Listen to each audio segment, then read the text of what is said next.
Hi hello welcome to Aadab news. నేను Sai. YCP నుంచి నెగ్గిన ఇద్దరు రాజ్యసభ సభ్యులు తమ పదవులు వదులుకున్నారు. వారే మోపిదేవి వెంకటరమణ, మరొకరు బీద మస్తానరావు.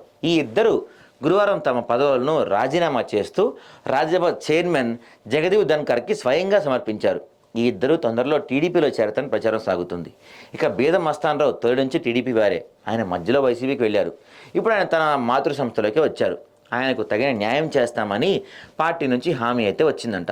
దాంతో ఆయన స్థానం రాజ్యసభలో ఖాళీ అయినట్టే. 2028 జూన్ 21 వరకు ఆయన పదవీ కాలం ఉంటుంది. అంటే గట్టిగా 4 ఏళ్ళు అనమాట. ఇక మోపిదేవి వెంకటరమణ తన ఎంపీ సభ్యత్వాన్ని వదులుకున్నారు. ఆయనకు టీడీపీ నుంచి ఎమ్మెల్సీ హామీ ఉందని అయితే ఒక టాక్ ఉంది. అలాగే ఆయన కుమారుడికి రాజకీయ భవిష్యత్తు బాధ్యత తన గ్యారంటీ దక్కిందని ఆయన అంటున్నారు. మోపిదేవి రాజ్యసభ పదవీ కాలం జూన్ 21, 2026 దాకా ఉంటుంది. అంటే 2 ఏళ్లే కాలపరిమితం అనమాట. ఈ 2 పోస్టులు ఖాళీ అయినట్లుగానే తొందరలో ప్రకటన రానుంది.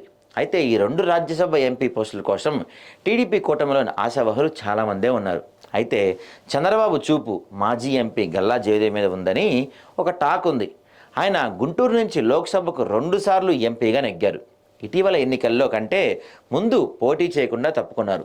ఇప్పుడు కూటమి ప్రభుత్వం ఏపీలో అధికారంలో రావడంతో పాటు కేంద్రంలోని ఎన్డీఏ సర్కార్ ఉండడంతో గల్లా పార్లమెంట్లో అడుగుపెట్టాలని చూస్తున్నారు. చంద్రబాబు కూడా ఆయనకున్న అనుభవాన్ని వాడుకోవాలని అనుకుంటున్నారు. దాంతో గల్లా ఖచ్చితంగా ఈ రెండిట్లో ఓ ఎంపీ సీట్ కన్ఫర్మ్ అంటున్నారు. మరో ఎంపీ సీట్ను జనసేనకు ఇస్తారని చెప్పి టాక్ నడుస్తుంది. జనసేన నుంచి మెగా బ్రదర్ నాగబాబు ఆ పోస్టు ఖరారైంది అంటున్నారు. నాగబాబు అలా పెద్దల సభలో అవకాశం దగ్గుతుందని అంటున్నారు. నాగబాబు 2019లో జనసేన తరపున ఎంపీగా పోటీ చేసి భారీగా ఓట్లు తెచ్చుకున్నారు. వైసీపీని తక్కువ మెజారిటీగా పరిమితం చేశారు. ఇక నాగబాబు మొన్న ఎన్నికల్లో అనకాపల్లి నుంచి పోటీ చేయాలని చూశారు. కానీ కూటమిలోకి బీజేపీ రావడంతో ఆ సీట్ను సీఎం రమేష్కి బీజేపీ కోటాలో ఇవ్వాల్సి రావడంతో మిత్రధర్మం ప్రకారం నాగబాబు తప్పుకున్నారు. దాంతో నాగబాబు ఆనాడు చేసిన త్యాగానికి ప్రతిఫలంగా రాజ్యసభ సీటు ఇస్తామని కూటమి పెద్దలు ప్రామిస్ చేశారని ఒక టాక్ నడుస్తుంది. ఇప్పుడు ఆ శుభగడియాలు వచ్చాయని చెప్పి కూడా అంటున్నారు. దాంతో నాగబాబు తొందరలోనే ఎంపీ అవుతారని కూడా ఒక టాక్ నడుస్తుంది. మరోవైపు చూస్తే కేంద్ర మంత్రివర్గంలో జనసేన కోటా కింద ఓ కేంద్ర మంత్రి పదవి బెర్త్ అట్టే పెట్టి ఉంచారు. నాగబాబు ఎంపీ కాగానే ఆయనకు కేంద్ర మంత్రి పదవి దక్కడం సైతం ఖాయమంటున్నారు.